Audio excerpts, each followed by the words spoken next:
On today's video, we're gonna be doing something a little bit different. We're gonna be going through and basically talking about here at the halfway point in the season, teams have played about 41 games. Some have played a couple more, some have played one or two less, but we're getting to the real pretty much exact midpoint in the year for the majority of teams. And it's a great time to look at updated awards predictions, because I made my award predictions in the beginning of the season. Some of those look pretty good, some of them not so much at this point. In fact, I would say most of them to this point not looking so good, but we're going to give some updated predictions. And I'm going to talk more so about who I think deserves to win the award than who I think actually will win the award, because I do think there's going to be some differentiation there. But I'm going to talk about who at the halfway point deserves to win these awards in this video. Before we hop into it, if you haven't already, make sure you hit the subscribe button, help me push towards the 2,000 subscriber mark on the channel. I upload every single day, multiple videos a day. Would really appreciate it if y'all do subscribe. Without further ado, let's hop right into it. We'll start with the MVP award. The MVP award is a two-man race. It absolutely is. And the odds reflect that between gilgeous-alexander and Nikola Jokic. And here's the thing. At the end of the day, the main thing that is going to differentiate who wins the MVP is going to be how close the Nuggets can get to the Thunder. If the Nuggets can get to the 2 seed, I think Jokic will win the MVP. Is that going to happen? I don't think so. And if they maintain, maybe a top 3 seed would do it.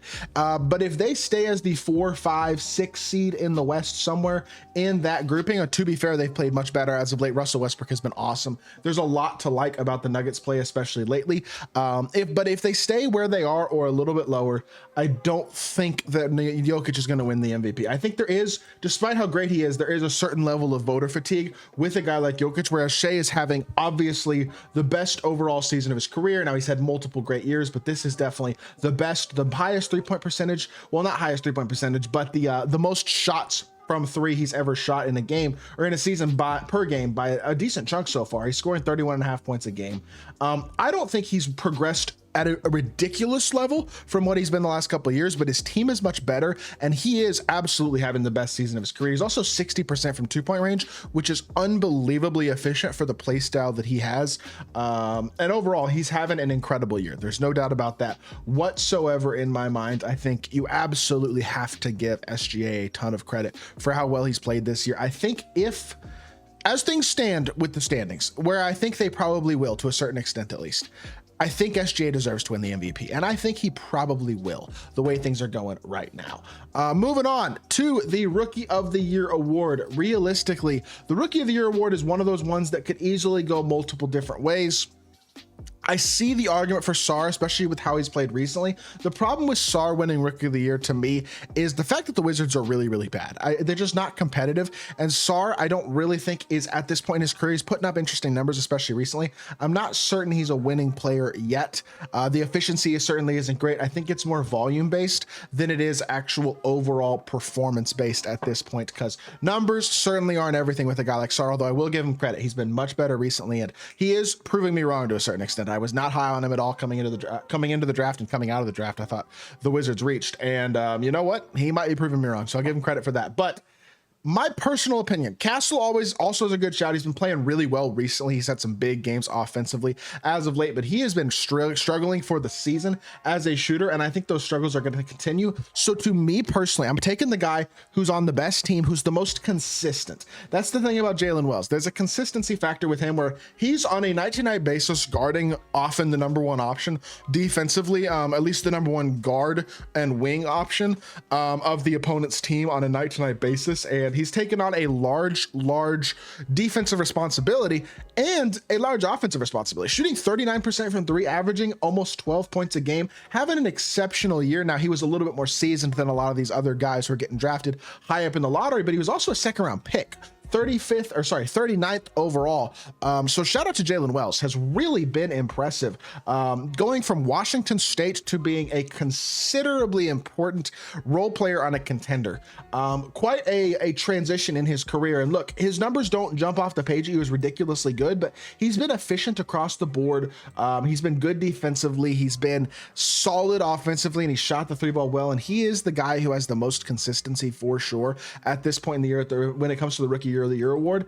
I want to reward that consistency. A guy who's a key piece to a contending team as a rookie, it deserves a lot of credit. And I think Jalen Wells, to me, right now, deserves to be the Rookie of the Year.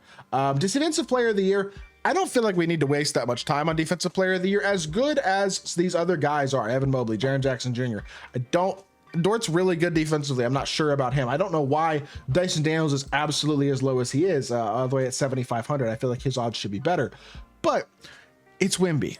And it was never not going to be Wemby, especially as soon as Chet got hurt. Chet was having a defensive player of the year type start, but Chet got hurt 10 games into the season. And since then, this has been Wemby's award to lose. And realistically, it will continue to be Wemby's award to lose. The only way that this award doesn't get won by Wemby is if he gets hurt and misses a bunch of games. That's about the only way I think that he doesn't win the award. And realistically, that's the way it should be. I mean, he should win the next 3 or 4 until voter fatigue finally goes like, yeah, okay, we're not giving this guy the defensive player of the year anymore. Is he a perfect defensive player? No. Size can still be an issue for him. He does struggle at times in terms of preventing offensive rebounds and things like that. Does get a little bit bullied at physically by some of these bigger centers at times, but he's improved in that area since last year. And as a whole, he is having himself an incredible sophomore season on both ends, but defensively, the impact he has is historic. I mean, we've never seen anything quite like Victor Wembanyama, in all honesty, in terms of the size and athletic versatility, agility, all that type of stuff that he has. That's a guy who he should run away with the award, and realistically, he should probably run away with the award every single year. Most improved player, Cade Cunningham is kind of the runaway favorite for this award this year, and I will give Cade credit. He is having a great year and has certainly improved from last season. Not only has he improved from last season, at this point in the year last year, if you look at the Pistons record, they're 22-21. Through 43 games last year, I believe they were 5-38. I could be wrong, but I think that's where they were last year, somewhere around there. Might have been 4-39, might have been 6-37, whatever the case may be. Really, really, really, really bad. If y'all see this red thing, by the way, my dog has a lot of energy and he's trying to play with me, but that's beside the point. Either way, Cade Cunningham. Look, he's having an amazing year and deserves a lot of credit. The problem with Cade at the end of the day is, despite the growth in his game, of which there has been noticeable this year, shooting the most threes he ever has, the most efficient rate that he ever has, in general, he's basically gone from 22.7, 4.5, and 7.5 to 24, 6.5, 9.5. Very impressive progress, right? Having a great year, much better team, more efficient, overall numbers are up across the board, and I have no issues with the argument that he should win the award. But to me personally, Norm Powell is the guy that should be winning Defensive Player of the Year, or not Defensive Player of the Year, Most Improved Player, because look at the jump that he has taken in his age 31 season. Not an area where people typically make a big jump. Yes, he's had a much larger role this season because of Paul George not being a Clipper anymore. But he has also, across the board, become more efficient. He's tied with last season for his most efficient finishing season ever.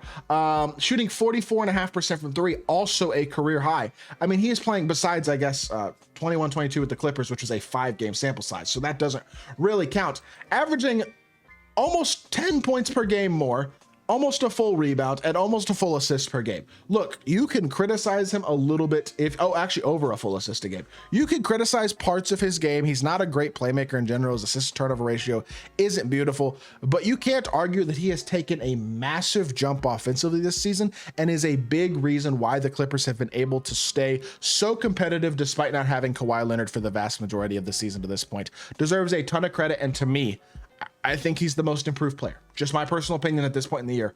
I'd give it to Norm Powell, not Cade Cunningham.